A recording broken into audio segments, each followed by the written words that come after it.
Good morning, friends, and welcome to the pre-market view. US markets were up about 1% to 1.5%, and we had positive job data. But the 10-year bond yields have spiked up to almost about 2.75. Remember, friends, these bond yields were about 2.53 about a week or 10 days before, and from there we've seen about 25 to 30 basis point increase, which is suggesting that the tapering is likely to happen somewhere in Jan to March quarter next year. And that definitely is causing some amount of volatility in the emerging markets currencies, and more so in the emerging market bond yields. When we look at the European markets, they were actually down. Both DAX and CAC both were down about 0.03 to almost about 0.5%. No major data points coming out from Eurozone as such.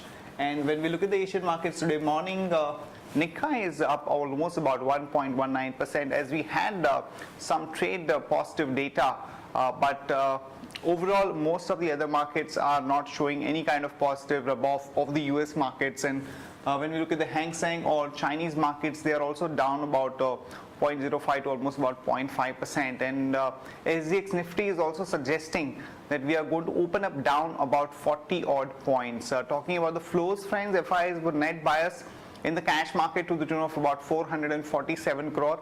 The domestic institutions were sellers to the tune of about 985 odd crore. And in the index futures, we have seen FIs selling to the tune of almost about 1100 crore. Back home, our markets continue to show weakness led by the banking names, and the only sectors which are holding up are the metal, where because of the positive data and the expectations of better results, we've seen good strength across the metal stocks, particularly Tata Steel. And even IT stocks are holding up pretty well. So Infosys, TCS, HCL Tech are showing good amount of strength, and we've seen some weakness in the rupee, which is also helping those sectors. On that note, let me invite Shaival to take us through important F&O cues and ideas that we could have from the F&O side. Good morning, friends. Let's have a view at derivatives.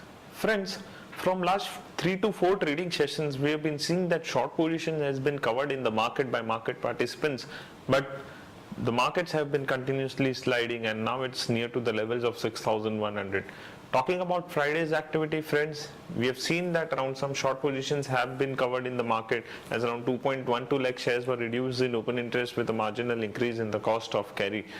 Talking about the activity on the FIS front, in futures and options segment, they were net seller by more than 500 crore, and the PCR ratio has decreased marginally from 1.06 to 1.04 as some unwinding has been seen on the put side, and some addition has been witnessed on the call side. Now, talking about the options activity, friends, 6,100, 200 and 300 call option has seen good amount of activity, whereas on the put side, we have not seen much we have not seen addition, but we have not even seen a huge reduction. There is a small reduction on the open interest front.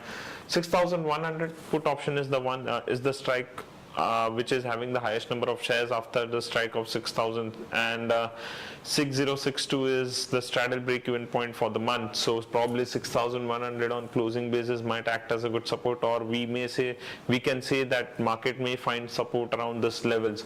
Now, we've seen that the implied volatility has cooled off as we are trading below our weekly VWAP of 6260. Bias for the market is negative. On lower side, our target for the week would be 6,100 and on higher side, probably the hurdle or say the resistance area would be 6260, 6300. Now, as I've said, that 6,100 on closing basis might act as a good support for the market. From intraday perspective, one can go short on GAIL with stop loss of 347 rupees 90 paisa. Thank you. Here are the important news and events that we are tracking today. First of all, the companies that would be announcing numbers today. SAIL, we are looking at a net profit of 592 crore, and we are getting positive fillers on the metal space as a whole. So expect some positive action in the SAIL stock in the short run. Godrej Consumer, we are looking at a net profit of about 187 crore. Apollo Tyres, we are looking at a net profit of about 174 crore. Off late, we have seen good action in the tire space, but because of the penalty that the company may have to pay off about almost $500 million, there could be a bit of a cautious move in Apollo Tyres. Reliance Infra, we are looking at a net profit of about 393 crore. And in case of Tata Chemicals, we are looking at a net profit of about 210 crore. Tata Motors came out with quarterly numbers, and the numbers were way ahead of the market expectations on most of the parameters. The top line grew almost 31%. The margins came in at about 17.8% as against the expectation of about 17.5%, and the net profit came in at about 3560 crore, whereas the market expectations was about 3200 odd crore. So expect some positive action in the Tata Motor stock, but today morning the stock might open about 10 rupees higher, so one should wait for the stock to correct to enter it rather than buying in the morning itself. Indian Hotels has indicated that they would not like to go ahead with the purchase of Oriental Express stake after looking at their the economic environment and the fact that the company reported an extraordinary loss. So some relief coming in for Indian Hotels, and Kane India could get the government's permission to explore the remaining two-thirds of the prolific Rajasthan block, which was relinquished more than about 14 years before. So some positive news coming in for Kane India. Dena Bank is looking at raising about 600 crore through QIP, which is a bit of a positive for Dena Bank, and Pipavav Defense Offshore is looking at raising about 100 to 150 million dollars by selling a minority stake, and this deal is likely to be completed in next 2 months' time.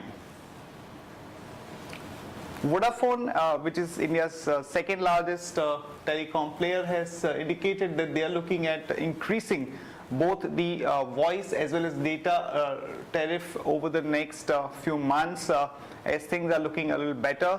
So this bodes well for the telecom sector as a whole, and one can expect some positive action in the stocks like Bharti, Idea, and to some extent Arcom as well.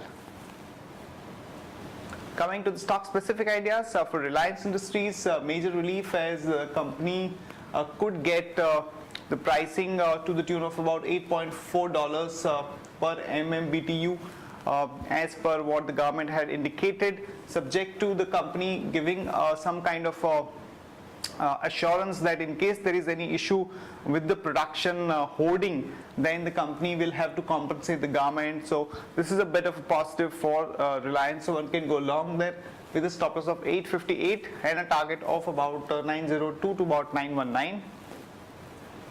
And Lupin, some positive news as the Indian firms like Dr. Reddy's, Lupin and Torrent Pharma have received a nod from the US health regulator to market the first generic version of Esifax, which is basically a drug for the treatment of gastro-reflux disease. So one can go long on Lupin with a stop loss of 866 and a target of about 910 to about 927. And Tata Steel, because of the better environment prevailing for the metal stocks, on the back of a good set of data coming out from US and China.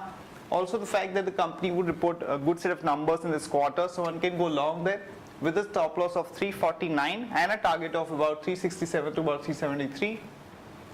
That's it from all of us, friends. Have a good trading session and see you tomorrow at the same time.